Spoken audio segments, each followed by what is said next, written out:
the significance of these lands being protected under the same measure that you see in the neck here being personified through this deity. When we look at the land of the north, we have to connect this with Amun, the hidden land, and the northern hemisphere, and this period of time where the sun is in this northern tropic. As you see here in Jeremiah, the 16th chapter and 15th verse, it talks about the deliverance or the second exodus that will take place from the land of the north and as well as the other countries where the children of Israel have been spread out to. As you see here in Jeremiah 47:2, it says, "Thus said the Lord, behold, the waters rise up out of the north. It shall be an overflowing flood, and shall overflow the land and all therein. The city and them that dwell therein with men shall cry, and the inhabitants of the land shall howl." So when you look at the howling, Ya'al and Yalamu and this western border of the Pacific and this Golden Gate and this sunset land, this land and this location was essential because this was an oasis. This was the border, and this was the reminder, this border, this coast. And it says in Ezekiel 1:4, "And looked, and behold, a whirlwind came out of the north, a great cloud, and a fire, enfolding itself in brightness, was about it, and out of the midst thereof, as the color of amber, of the midst of the fire."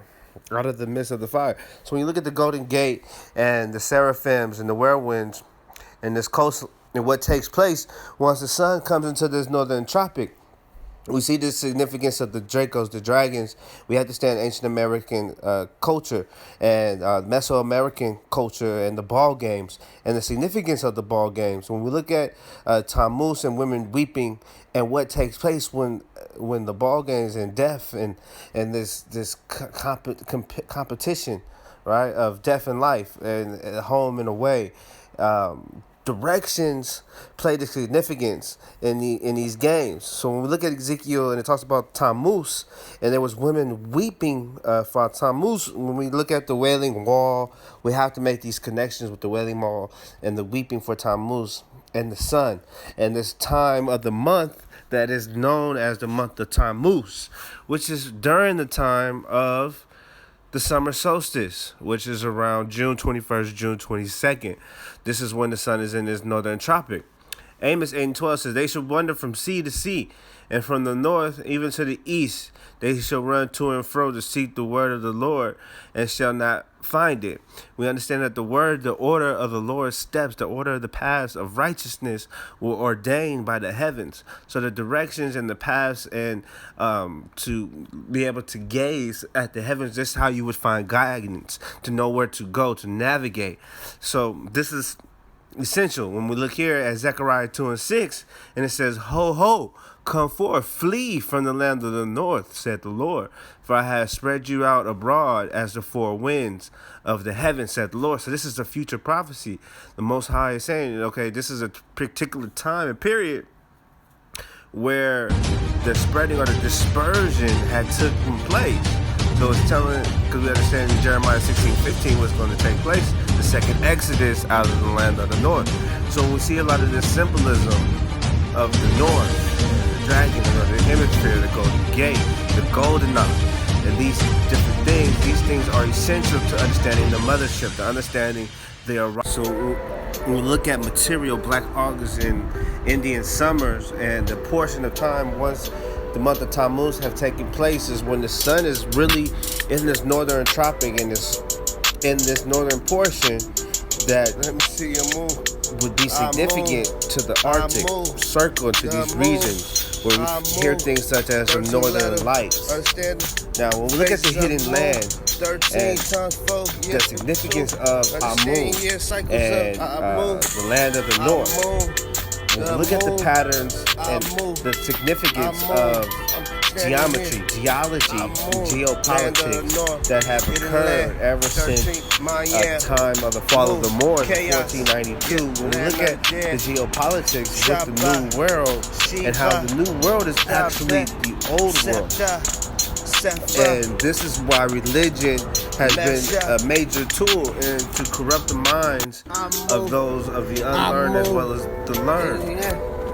When we look at religion, how it has disconnected from the understanding of the order of the divine orders of heaven to teach function and functionality and to disrupt the ability to live off of the earth freely. When we look at 1492 and how religion has been used as a tool to conquer and take over land, when the ancient Amu-Rakin Amun land of the North Empire existed, this is where these universities and these locations universally were used to facilitate the needs of all of those to better life. So when we look now at what would take place in Isaiah the 14th chapter, we're talking about the captivity that would come upon Israel, and it says, for this is what the heathen has said, for they have said in their heart that they will ascend to the heaven and exalt their throne and be as us.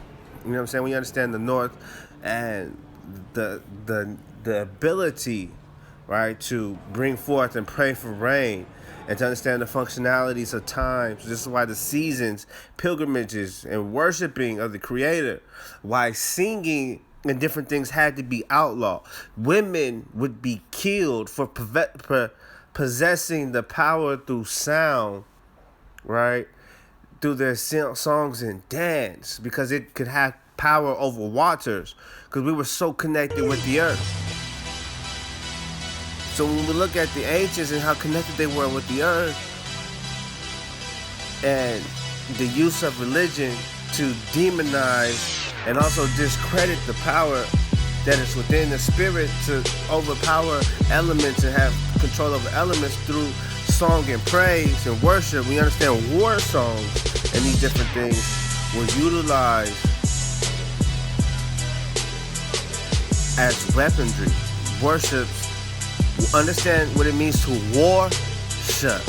You know what I'm saying? That's how wars. We look at warriors, prayer warriors in the land of the North, and they're connected with beasts and how controlling over what would be seen to be as a draconian energy through the use of power and harmony through sound, acoustics, levitation, singing, praising was an act of warfare. So when you understand these religious wars, you have to understand them more in a context. Is that one's religion was how one would war against opposing people who had other forms of worship, because their forms of worship is what facilitated their needs on earth. So when we look at the lands of the North and the layers of dragons and the use of dragons and the den of dragons, in the land of the dead, the land of Amun, the dead land. These lands here of darkness here in America were the mound builders, where we find mounds of mummies, large, giants, right? Ancient, historic things here. When we look at the beautiful situation of Mount Zion and the lands of Zion, you have to understand that the Z in Zion is only with the Zion, the 7th month, and the timing of the scepter of the atonement of September and the coming home, the homecoming of the New Year annual process. So this is why the heathens have decided to try to change the times, to try to change the functionality for it, because this is what they have said in their heart. When we read in Isaiah the 14th chapter, and how they wish to be. When you look at the coast of Palestine, you have to understand this is the golden coast of California. You understand where we find these fires and these different things that take place, this smoke, and in this appointed time. Every year after the summer, the late summer, the Indian summers, before the rains would come of the fall. So we understand the Howling Gate, Cryo City, whole Palestinia are dissolved. For ye shall come from the north a smoke, and none shall be alone in its